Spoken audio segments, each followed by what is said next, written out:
가지고 인생 작품을 만듭시다. 지난 주간에 21차 세계 렘넌트 대회가 있었습니다. 약 70개국이 넘는 전 세계에서 2만여 명의 렘넌트들이 한 자리에 모여서 하나님께 영광 돌리는 축제의 현장이었습니다. 너무 감사한 것은 이 세계복음의 흐름 속에 우리 자신이 또 우리 교회가 우리 후대가 함께 참여하게 된 것 너무 감사했습니다.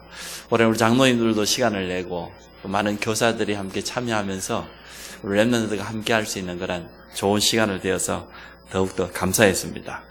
우리 아동부와 유치부는 세계 렘넌트 대회 전에 집중훈련을 했고 또 중고등부는 다녀오자마자 짧은 기간 1박 2일 동안 집중훈련을 했습니다. 정말 우리 후대들에게 복음이 각인되어지고 전도 선교가 각인되어지는 가장 좋은 시간표가 되었을 줄로 믿습니다.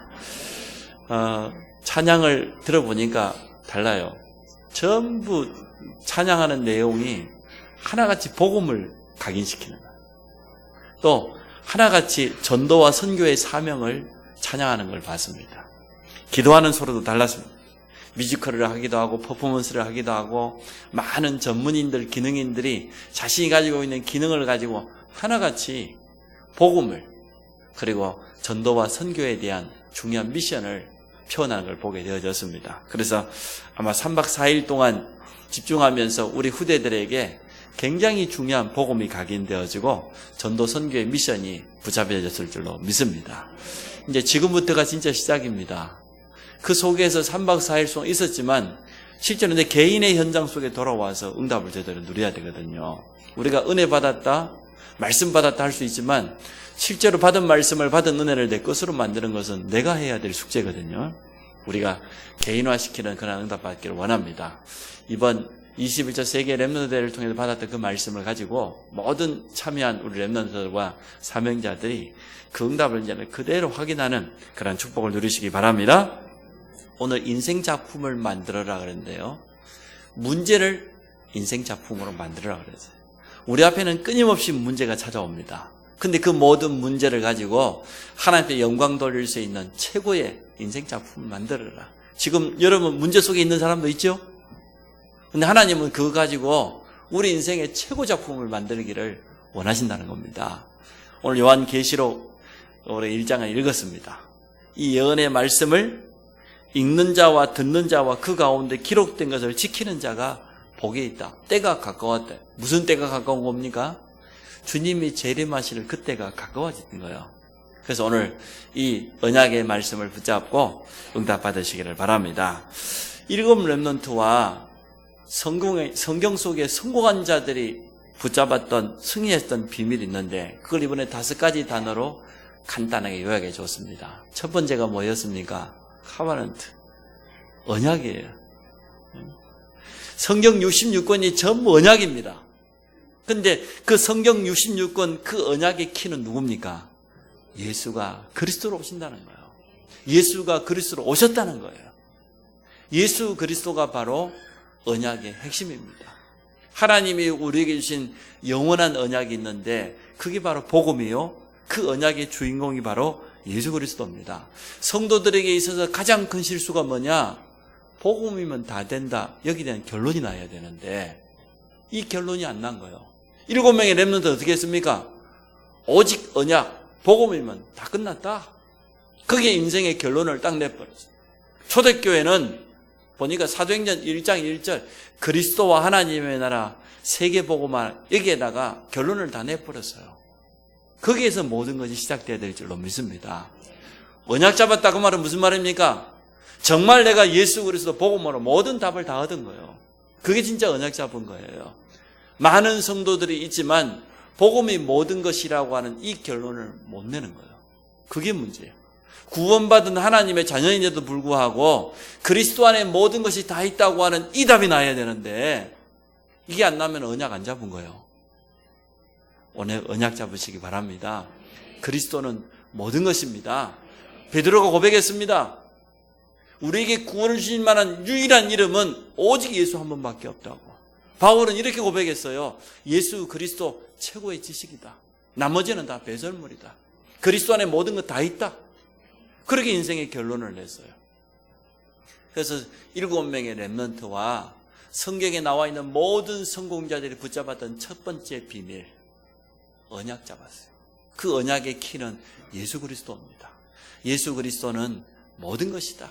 이 결론을 가지고 우리 삶을 시작하기를 축복합니다. 그러면 두 번째, 당연히 그 안에서 성취될 언약인 세계복음화의 비전이 보여지지요. 그리스도의 비밀, 이 복음으로 결론 내고 보니까 이 예수 그리스도 이 복음을 땅끝까지 증거해야 되겠구나. 세계복음화가 하나님이 우리에게 주신 정말 비전이구나. 그러한 분명한 비전이 다가올 수밖에 없는 거지요. 다른 것이 아니고 이것 때문에 우리의 삶을 살아가는 겁니다. 이번 세계 렘넌트에 참석해 보니까요, 세계복음화가 멀리 있는 줄 알았는데 이제는 굉장히 가까이 느껴졌어요.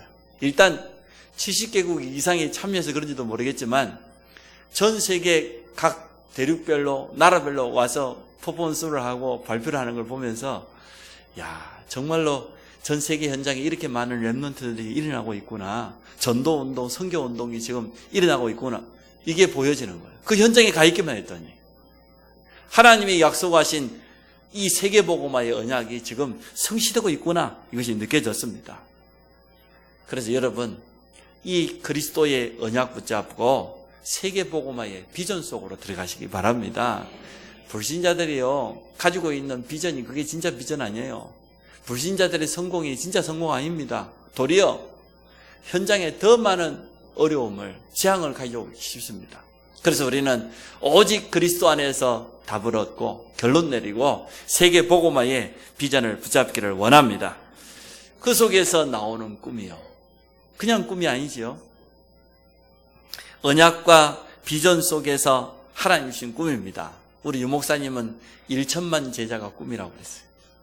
전 세계 현장에 1천만 제자를 세워서 모든 현장마다 RUTC를 세우고 이 복음이 땅끝까지 증거되는 그 꿈을 꾼다고 말씀하셨어요. 다윗은 어떤 꿈을 가지고 있었습니까?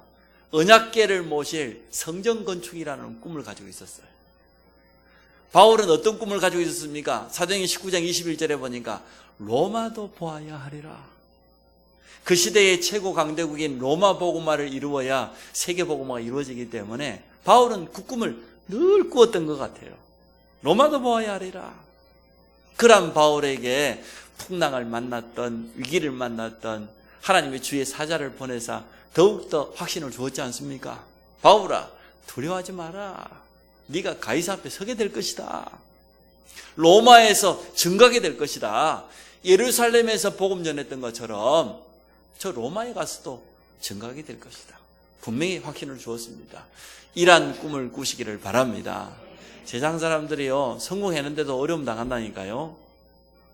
일어난 줄 알았는데, 다 된 줄 알았는데 무너져 버린다니까요. 왜냐? 꿈 너머에 꿈이 없어요. 자기가 꿈꾸던 걸 이루었는데 그 자리에 가보니까 허무해요. 아무것도 아니라 이게. 그런데 우리에게는 진짜 있잖아요. 하나님이 주신 세계복음화의 비전이 있으니까 그 꿈을 날마다 꾸시기를 바랍니다. 어떻게? 네 번째 주신 단어가 뭐냐? 이미지화하라는 거예요. 늘 생각하고 늘 그것을 기도하고 24시 하나님이 주신 이 복음을 24시 누리고 세계복음화의 비전을 24시 생각하고 그 속에서 내게 주신 그 꿈을 계속 삶 속에서 계속 누리라는 거예요. 어떻게 되겠습니까? 응답이 올 수밖에 없겠지요. 틀림없이. 그래서 이제는 다섯 번째로는 우리 삶 가운데 실천하고 적용하라는 겁니다. 차근차근 실제의 삶에 누리는 거죠. 모든 선택의 기준이 이것 되기 바랍니다. 노예시장을 아버지 손을 잡고 따라갔습니다. 그때는 노예법이 있었기 때문에 흑인들은 노예로 사용할 수 있었으니까요. 너무나 노예들이 비참하고 어려움 당하는 걸 어린 소년이 보았어요. 마음이 아팠어요. 그래서 아버지가 왜 저 사람들은 우리하고 피부색만 다를 뿐인데 똑같은 사람인데 저렇게 대우를 받아야 됩니까? 아버지가 한마디 했어요. 법이 잘못돼서 그렇다. 노예법이 있기 때문에 그 노예법을 폐지해야 되는데 누군가 잘못 만들어 놓은 법이 있기 때문에 흑인들이 아프리카에 잡혀 저 고통을 당하는 것이다. 그럼 어떻게 해야 됩니까? 법을 바꿔야 됩니다. 누가 법을 바꿀 수 있다?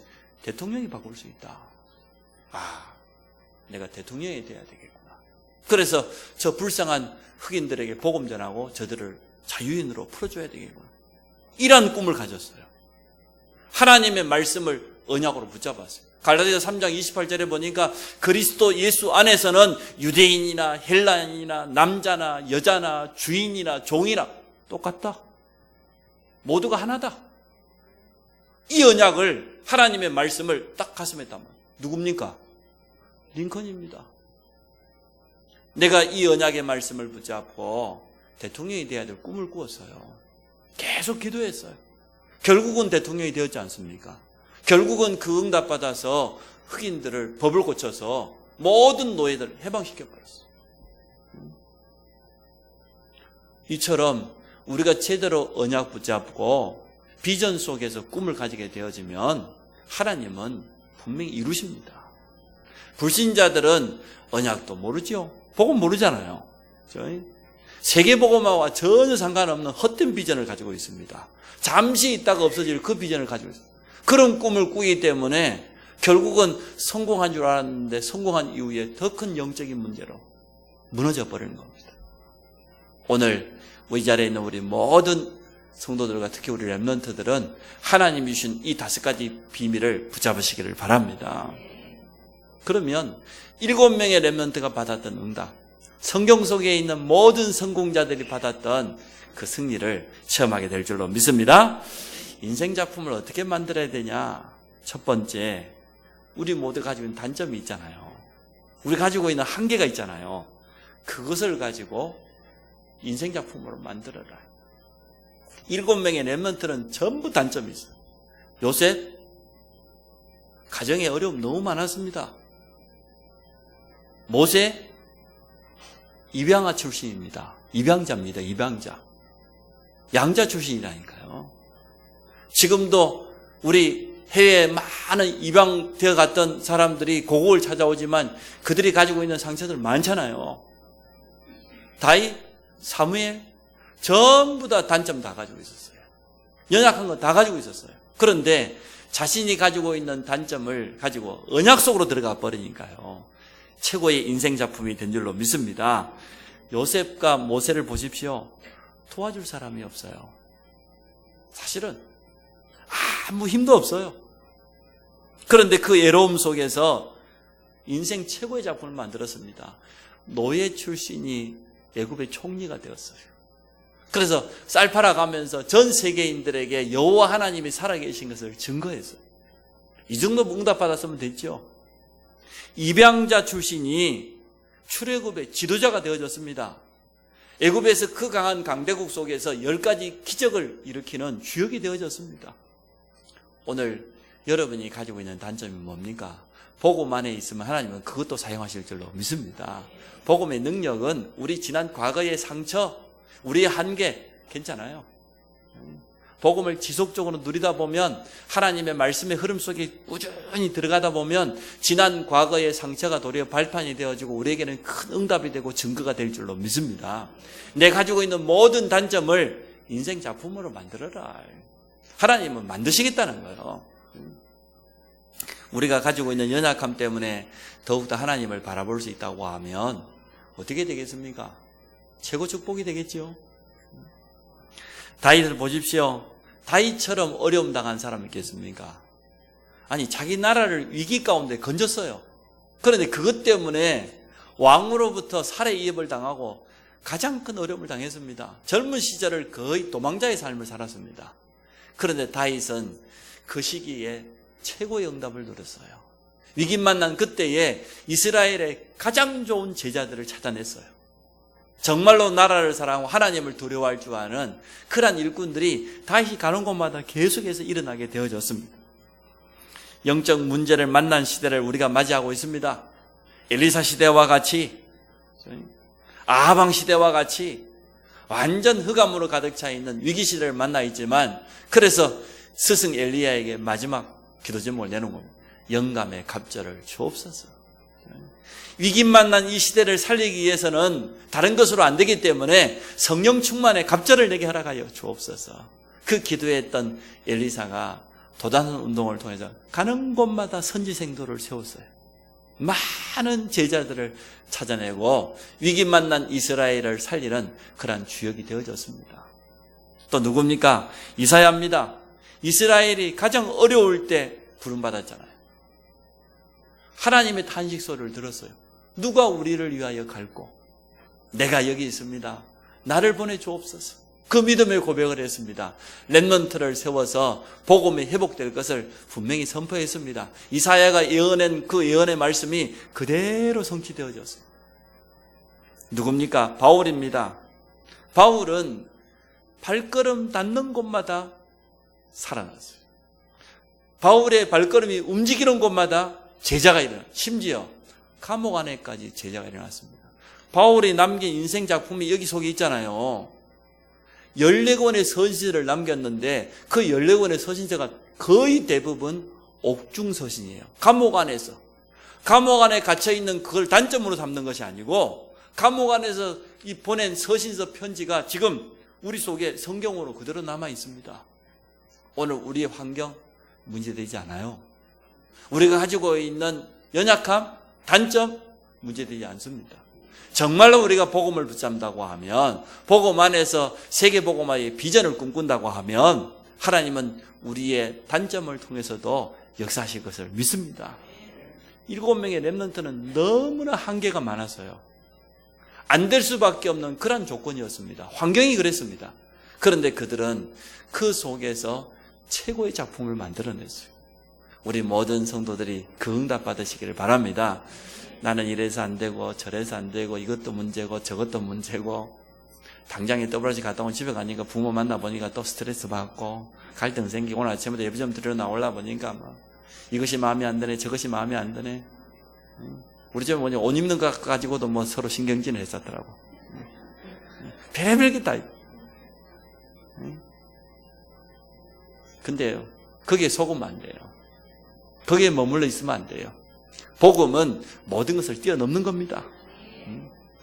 내 과거, 우리 집안의 배경 상관없어요. 두 번째, 나의 장점, 하나님이 주신 좋은 것이 있다고 하면 그것을 가지고 인생 작품을 만드는 겁니다. 다윗 한 사람을 예를 들었습니다. 다윗이 글을 쓰는 재주가 있었던 것 같아요. 목동을 했기 때문에 어디서 정규교육을 받아보지 못했을 건데 그것과 상관없이 글을 썼는데 시편 150편 가운데 절반 가까운 73편, 72편을 다윗이 남겼어요.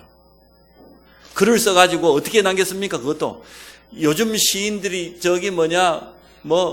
어디 산을 쳐다보고 강을 쳐다보고 그렇게 시를 쓴 게 아니에요. 다윗은 어디에서 시를 썼습니까? 자기 삶의 현장 속에서. 지금 왕이 되어가지고 글을 썼지만 다윗이 쓴 시편 대부분은 언제 씁니까? 목동 시절에. 또 사울왕을 피해서 도망다니는 도망자의 삶을 살 때 그때 썼어요. 그러니까 우리 삶하고 딱 맞는 거예요. 너무나 삶의 현장에서 위기 만나고 절망 만나는 많은 사람에게 답이 될 수밖에 없고 힘이 될 수밖에 없고 위로가 될 수밖에 없는 그러한 시를 70편 넘게 남겼다니까요. 최고의 인생 작품이죠. 오늘 어려움 만났거든. 그것 통해서 여러분 도리어 신앙 고백하시기를 축복합니다. 우리의 모든 삶 속에서 지금도 우리와 함께 하시는 하나님을 찬양하고 말이요. 높이고 하나님의 영광을 드러내고 하나님이 하실 일을 믿음으로 바라보는 그러한 축복을 누리시기를 바랍니다. 그것이 다윗이 남긴 작품이에요. 또 다윗이 어떤 작품을 남겼습니까? 음악하는 사람들이 얼마나 많습니까? 이번에 우리 찬양 인도하는 찬양팀들 보니까요 정말 잘해요. 어쩌면 그렇게 몸매하고 상관없이 잘하더만. 내가 참 감동받았어요. 해가 거듭 지나가면 지나갈수록 앞에 서서 이 찬양하는, 일단 리더는 김영길 목사님이 보통 사람은 2배는 되잖아요. 근데 멘트 한마디 안 맞는 거 보면 전부 신앙 고백이에요. 전부 메시지요. 지금까지 전도자를 통해 받았던 메시지가 다 축적되어 가지고 곡을 쓰고 그 속에 그 메시지 언약을 붙잡고 마이크를 든 거예요. 그러니까 다르죠. 제가 앉아 있으면서 야 진짜 축제다. 저 찬양이 전부 기도다. 하나님의 우리 전부 믿음 고백이다. 하나님이 얼마나 기뻐하실까. 2만 명의 렘넌트들과 전도자들이 모여서 똑같은 목소리로 똑같은 중심으로 하나님께, 물론 돌아다니는 렘넌트도 있어요. 더워서 저기 PC방으로 도망간 렘넌트도 많이 있어요. 그것과 상관없이 하나 되어서 찬양하는데 뜨겁게 말이야. 이게 전부 우리 신앙 고백 아닙니까? 이 땅에 음악하는 사람들이 얼마나 많습니까? 근데 그 좋은 음악을 가지고 많은 영혼들을 파괴하는 사람들 많습니다. 사단을 노래하고 사단을 숭배하는 음악인들이 얼마나 많습니까? 겉모습도 아주 기괴하게 하고 나와서 아예 그런 사람 많습니다. 우상 숭배하는 사람 너무 많습니다. 그런데 복음 가지고 있는 찬양인들이 말이에요. 한 자리에 모여서 하나님을 찬양해요. 다윗이 찬양할 때 어떤 일이 일어났습니까? 사울왕에게 들렸던 악신이 떠나가는 그런 찬양을 했어요. 우리 성가대가 그런 응답받고 우리 찬양단이 그런 축복 누리시기 바랍니다. 그냥 찬양하지 말고 말이에요. 진짜 복음을 누리고 하나님의 말씀을 언약으로 붙잡고 말씀이 성취되는 그 축복 속에서 기도의 누림 속에서 여러분이 앞에 선다고 하면 기능은 별로 중요하지 않아요. 우리 교회 안에 악기들이 제대로 안 갖춰 있고 그래서 좀 아쉽다고 하는 그런 렘넌트가 있더라고요. 상관없어요. 괜찮습니다.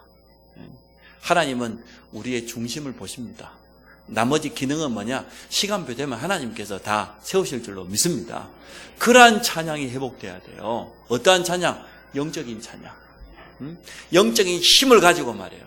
가는 곳마다 모든 저주를 이기는, 음악만 잘해도 다윗처럼 치유의 역사가 일어났는데 현장에 이러한 복음 가진 전도자들이 가서 제대로 찬양한다고 하면 현장에 흑암이 무너지고 현장에 하나님의 나라가 임하고 닫혀있는 모든 문이 열릴 줄로 믿습니다. 바울과 실라가 감옥 안에도 찬양했습니다. 근데 그 찬양이 어떤 찬양이었습니까?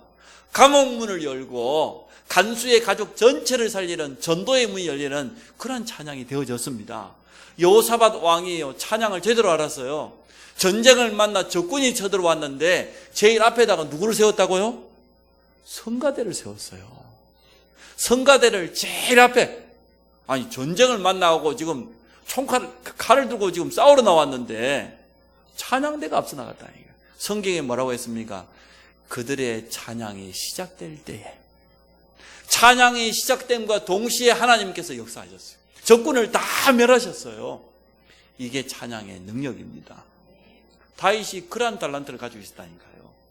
하나님이 주시는 글 쓰는 그걸 가지고 많은 사람에게 힘이 되어지는 신앙 고백하는 시편을 남겼을 뿐만 아니라 하나님이 내게 악기를 다룰 수 있고 찬양하는 입술을 준 그걸 가지고 영적인 치유의 역사가 일어나는, 현장에 하나님의 나라를 이루는 이러한 찬양을 하게 되어졌습니다.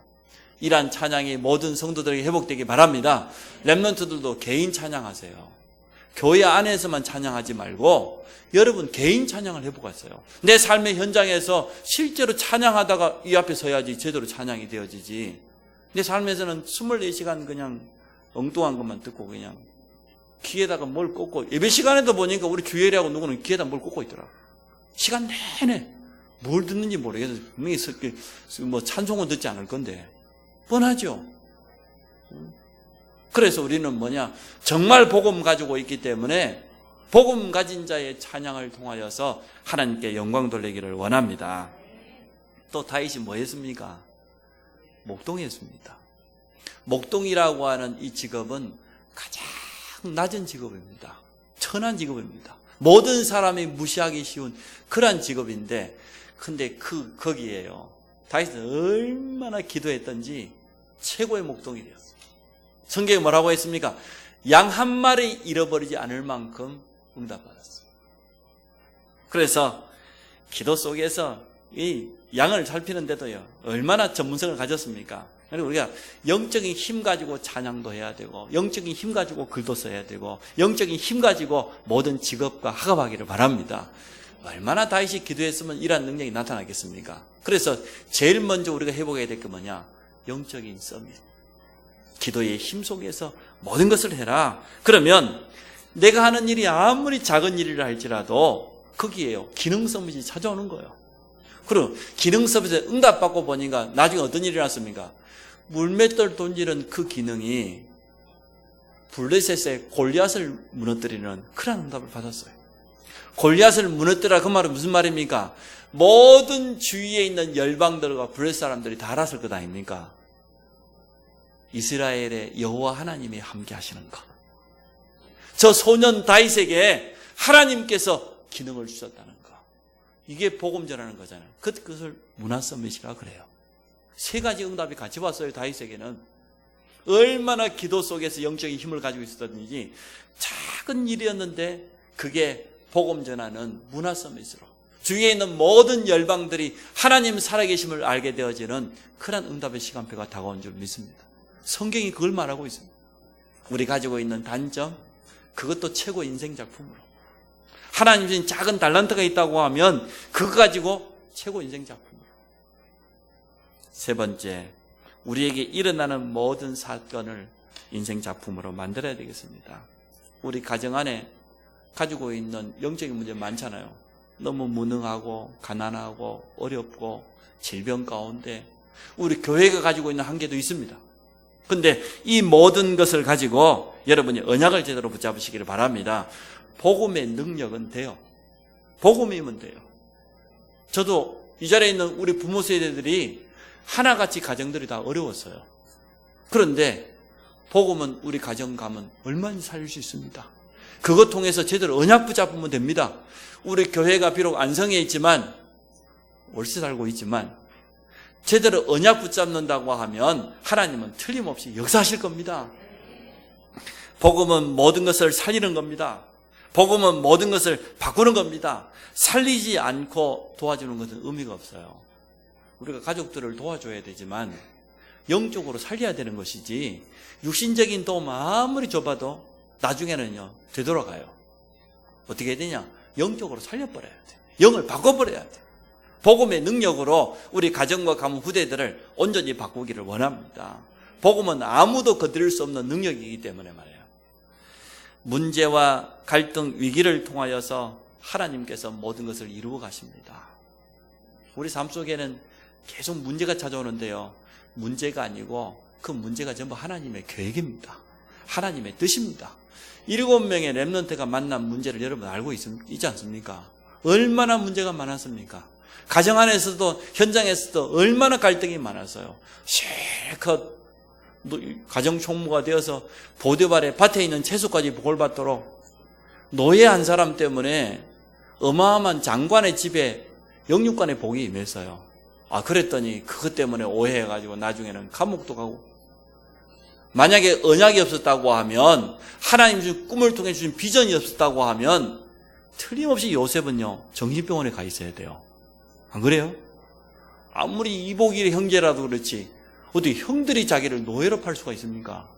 그거 하나만 가지고도 마음에 큰 상처 가지고요 정신병원에 가야 돼요.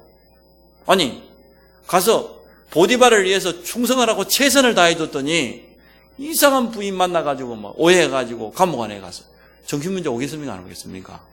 틀림이 왔을 거예요. 그런데 요셉은 그렇게 생각하지 않았습니다. 자기 인생에 찾아오는 모든 문제와 갈등을 전부 기회로, 하나님이 내게 주시는 중요한 언약을 이루고 인생 최고 작품을 만드는 그러한 기회로 만들었습니다. 우리도 그러한 응답받기를 원합니다. 7명의 렘넌트처럼 위기 만난 사람 있겠습니까? 전도자 바울처럼 핍박받은 사람 있겠습니까? 그런데 그 핍박을 통하여서 제수의 몸이 되어서 가이사 황제 앞에 가서 복음 전할 분명한 소망을 가지고 있었습니다. 결국은 250년 만에 복음 앞에 로마가 무릎 꿇었습니다. 이러한 응답이 찾아오게 되어졌습니다. 7명의 렘넌트가 전부 문제 통해서 축복받았어요. 위기 통해서 앞서 나갔어요. 전부 하나님께 영광 돌렸습니다. 치유 서밋. 우리 자신도 치유받아야 되는데 우리 가정, 우리 가족 전부 치유받아야 돼요. 딱 한 가지 언약 밖에서 지금까지 삶을 살아왔기 때문에 그래요. 복음 없이 살아온 그 삶이 결국은요, 개인도 무너뜨리고 가정도 무너뜨리고 후대들에게까지 영적인 문제를 양산시켜서 계속 대물림하도록, 그게 사단의 전략입니다. 끊임없이 그 가정에 영적인 문제가 가중되어서 후대들에게 계속 내려가게 만드는, 그게 사단의 전략입니다. 그래서 우리는 이번에 주제처럼 미래 치유와 서밋이, 우리 가정과 가문의 미래를 바꾸는 주역이 되시기 바랍니다. 복음은 가능합니다. 복음은 완전합니다. 복음의 능력 가지고 우리 가문의 모든 저주의 통로, 사단 통로를 완전 무너뜨리는 것이다. 우리 자신이 먼저 서밋으로 서면 돼요. 저는 이번에 영적 서밋이라는 단어를 간단하게 붙여봤습니다. 이 5가지 단어를 제대로 누리기만 해도 얼마든지 영적 서밋 될 수 있다. 하나님이 내게 주신 영원한 복음의 이 언약을 붙잡고, 그리스도는 모든 것이다, 복음은 모든 것이다, 이 결론 가지고 남아있는 인생은 뭐냐? 세계복음화의 비전을 가지고 말이에요. 그 속에서 하나님이 우리 교회를 통해 주신 꿈을 꾸고, 우리 후대들을 통해서 이루실 그 꿈을 꾸고, 늘 그걸 24시간 계속 이미지화, 계속 생각하는 거예요. 계속 기도하는 거예요. 하나님 반드시 이루실 거니까 그 속에서 오늘을 살면 돼요. 오늘 내가 해야 될 일이 뭐냐? 오늘은 주일이니까 말씀을 통해서 더욱더 언약을 제대로 붙잡는 것이다. 작은 실천을 찾아내는 겁니다. 큰 것을 하는 것이 아니고 내가 할 수 있는 가장 작은 것부터, 우리 렘넌트들은 아침에 일어나서 잠깐 말씀 묵상하고 기도하는 것부터, 정말 하나님이 내게 주신 꿈이 확실하게 발견될 때까지 기도하면서 기다리면 됩니다. 그러면 우리 자신이 먼저 서밋으로 치유되겠죠. 또 이 영적인 힘이, 영적인 축복이 우리 가정에도 전달되겠죠. 더욱더 우리 현장에는 또 전달되겠죠. 그러면 우리 현장도 치유되는 겁니다. 그래서 미래 치유의 서밋으로 하나님은 우리를 세우실 줄 믿습니다. 결론은 간단히 맺습니다. 7명의 렘넌트와 성경에 있는 성공자들이 붙잡았던 이 5가지 단어를 붙잡고, 여러분 가지고 있는 단점이 아니다니까요. 전부 그것을 최고 인생 작품으로, 하나님이 내게 주신 작은 것이 있다고 하면 그것을 인생 최고의 작품으로, 우리 앞에 일어나는 모든 사건을 전부 인생 최고의 작품으로, 그래서 하나님께 영광 돌리기를 원합니다. 그래서 내년 세계 렘넌트에 참여할 때는 우리 모든 렘넌트들과 성도들이 확실한 증거를 가지고 증인으로 서시기를 주의 이름으로 축복합니다. 하나님 감사합니다. 이번 세계 렘넌트에 주신 말씀을 언약으로 붙잡고 우리 모든 렘넌트와 성도들이 그대로 응답받도록 축복하여 주옵소서. 예수 그리스도 이름으로 기도합니다. 아멘.